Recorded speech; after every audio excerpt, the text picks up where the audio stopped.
नमस्कार मंडळी, कसे आहेत सगळे? अंतराफडी व्लॉगमध्ये तुमचं स्वागत आहे.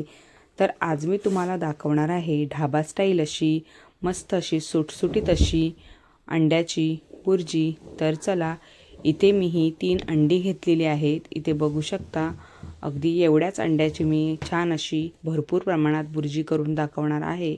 अगदी 3 ते 4 माणसांना सहज पुरेल एवढी आपली बुर्जी दाखवणार आहे. तर इथे मी हा कांदा घेतलेला आहे. कांदे जवळपास मी मोठ्या साईजचे 3 कांदे हे उभे लांब चिरून घेतलेले आहेत. ही मिरची घेतलेली आहे, टोमॅटो बारीक चिरून घेतलेला आहे आणि ही कोथिंबीर घेतलेली आहे, अगदी बारीक चिरून भरपूर घेतलेली आहे. तर इथे मी गॅसवर पातेलं गरम करत ठेवलेलं आहे. त्यावर घातलेलं आहे तेल. तेल मी अगदी मोजकं घेतलेलं आहे, तुम्ही तुमच्या आवडीनुसार कमी जास्त घेऊ शकता. आता तेल आपलं गरम झालेलं आहे. त्यावर घातलेला आहे मी कांदा आणि कांदा छान असा आपण परतून घ्यायचा आहे. अगदी गोल्डन ब्राऊन रंगावर येईपर्यंत छान असा परतून घ्यायचा आहे. तर इथे माझा हा कांदा जवळपास परतून झालेला आहे. इथे बघू शकता, मस्त असा आपला कांदा हलकासा ब्राऊन कलर आलेला आहे. तर आता मी त्यामध्ये मिरची घातलेली आहे आणि लगेचच घातलेला आहे टोमॅटो. आता हे देखील आपण छान असं टोमॅटो मऊ होईपर्यंत, मिरची छान मऊ होईपर्यंत आपण छान अशी परतून घ्यायची आहे.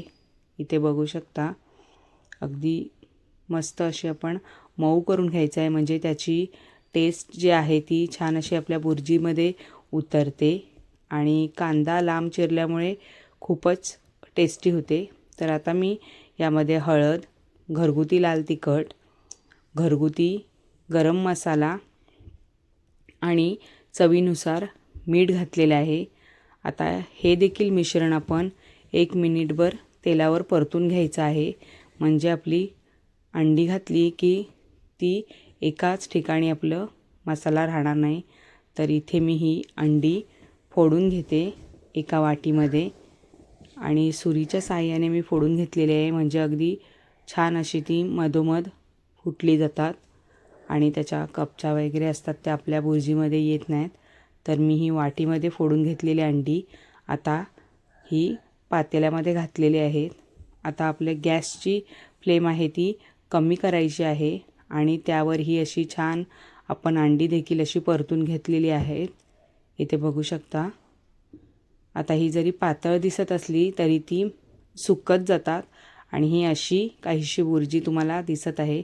मस्त अशी सुटसुटीत झालेली आहे, अगदी वाससुद्धा खूप सुंदर येतो आहे. आता आपण भरपूर अशी कोथिंबीर घालूया आणि इथे बघू शकता, खूप मस्त अशी बुर्जी झालेली आहे. ही तुम्ही पावाबरोबर, भाकरीबरोबर किंवा अगदी भाताबरोबर बाहेर कुठे प्रवासाला, टिफिनला अगदी सहज नेऊ शकता आणि छान अशी ही आपली बुर्जी होते. तर कशी वाटली माझी रेसिपी कमेंटमध्ये मला नक्की सांगा.